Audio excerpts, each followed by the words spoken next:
Malaysia में होने वाली आसियान समिट के लिए प्रधानमंत्री नरेंद्र मोदी नहीं जाएंगे, इस बात को साफ कर दिया गया है। इस बात की जानकारी खुद प्रधानमंत्री नरेंद्र मोदी ने अपने पोस्ट के जरिए कही। उन्होंने बताया कि वो इस समिट में ऑनलाइन हिस्सा लेंगे। वहीं इसी के साथ मलेशिया के प्रधानमंत्री अनवर इब्राहिम ने भी एक्स पर पोस्ट कर इसकी जानकारी दी और लिखा, आज पीएम मोदी का फोन आया, हमने भारत मलेशिया के संबंधों को और मजबूत करने पर चर्चा की। हमने इस दौरान आसियान समिट पर भी बात की। उन्होंने मुझे बताया कि वो इस समिट में ऑनलाइन हिस्सा लेंगे।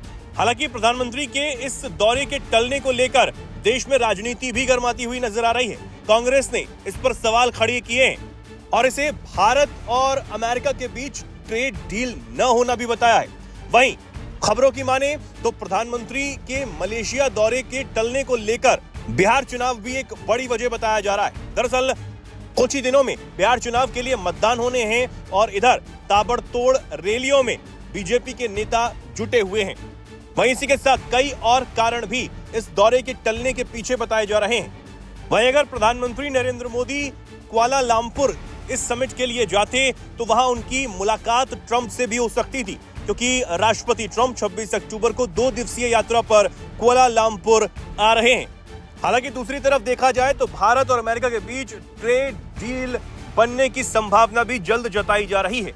लेकिन अब लोग ये जानना चाहते हैं कि आखिर भारत और अमेरिका के बीच अगर ट्रेड डील जल्द फाइनल हो जाती है तो इससे भारत के आम लोगों को क्या कुछ फायदा हो सकता है और भारत के लिए ये ट्रेड डील होना कितना जरूरी है, इसे समझा रहे हैं पूर्व राजनयिक सुशील सिंघल साहब। एक जो ट्रेड डील इंडिया अमेरिका के बीच में जो ट्रेड डील का मसला है वो बहुत ही काफ़ी समय से न्यूज़ में चल रहा है और अमेरिका ने हमारे ऊपर करीब 50% ड्यूटी लगा दी है। 25% रशियन ऑयल के लिए और 25% उन्होंने जनरली उस पर लगाई हुई है, जिससे हमारे एक्सपोर्ट को बहुत जो है नुकसान हो रहा है। एक्सपोर्ट हमारे पीछे भी जो फिगर आई हैं उसमें काफ़ी ड्रॉप हुआ है एक्सपोर्ट्स का।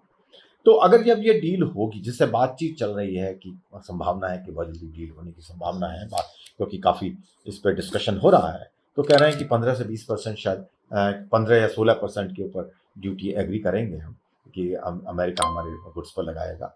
इससे बेनिफिट तो इसमें कोई शक नहीं है कि भारत के जो एक्सपोर्ट मार्केट है, जो जैसे टेक्सटाइल है, आईटी है, या जो एक्सपोर्ट के लिए जो अमेरिकन के मार्केट के लिए जो हम एक्सपोर्ट को बना करते हैं, उसका हमारे इंडस्ट्रीज में फ़ायदा होगा। उससे हमारी इकोनॉमी को भी बेनिफिट होगा, इसमें कोई शक नहीं है। और क्योंकि लेकिन हमारी अपनी कुछ रेड लाइन्स है इसके बारे में, जैसे एग्रीकल्चर है, डेयरी सेक्टर है, हम नहीं खोलना चाहते, जो कि प्रधानमंत्री जी ने भी उसके बारे में बहुत साफ बोला है। कुछ लोगों ये इस तरह की अटकलें लगा रहे हैं कि शायद अगर डील हो जाएगी तो गोल्ड प्राइसेस डाउन हो जाएंगे। तो मेरे ख्याल से ये थोड़ा फार फेच्ड है, क्योंकि गोल्ड की जो प्राइस है अमेरिका उसको डिटरमिन नहीं करता, यूएस डॉलर में डिटरमिन होती है, लेकिन उसके लिए जो ग्लोबल डिमांड है, सप्लाई है और प्रोडक्शन है और जो और सारे फैक्टर हैं वो रेस्पॉन्सिबल है। यूएस और इंडिया की जो ट्रेड डील है वो उसको कुछ मेरे ख्याल से ज़्यादा फायदा नहीं करेगी। बस ये है कि अगर ट्रेड डील हो जाती है तो कुछ समय में हमारा रुपये स्ट्रेंथन हो जाता है, तो इंपोर्ट की जो कॉस्ट है वो हमारी कम हो जाएंगी, तो उस हिसाब से कम हो सकता है। बट अदरवाइज मेरे विचार से इसमें कोई खास अंतर नहीं पड़ने वाला है। भाई अब देखना होगा कि भारत और अमेरिका के बीच ट्रेड डील कब तक फाइनल होती है और उससे भारत को कितना फायदा होता है। वहीं अगर आसियान देशों की बात करें तो आसियान की स्थापना 1967 में बैंकॉक में हुई थी। ये दक्षिण पूर्वी एशिया देशों का एक क्षेत्रीय संगठन है। उसका पूरा नाम association of south east Asian Nations है। इसमें कुल 10 सदस्य देश हैं, जिसमें Indonesia, Thailand, Singapore, Philippines, Vietnam, Malaysia, Myanmar, Cambodia, Brunei और लाओस शामिल हैं। आपको बता दें, पीएम बनने के बाद मोदी अब तक 12 बार आसियान समिट में शामिल हो चुके हैं। 2020 और 21 में 2 साल तक आसियान समिट का आयोजन वर्चुअल तौर पर हुआ था, तब पीएम मोदी इसमें ऑनलाइन शामिल हुए थे। अब यह पहली बार होगा जब पीएम मोदी इस समिट में हिस्सा नहीं लेने जा रहे हैं। आसियान समिट 26 से 28 अक्टूबर तक कुआलालंपुर में आयोजित किया जाएगा।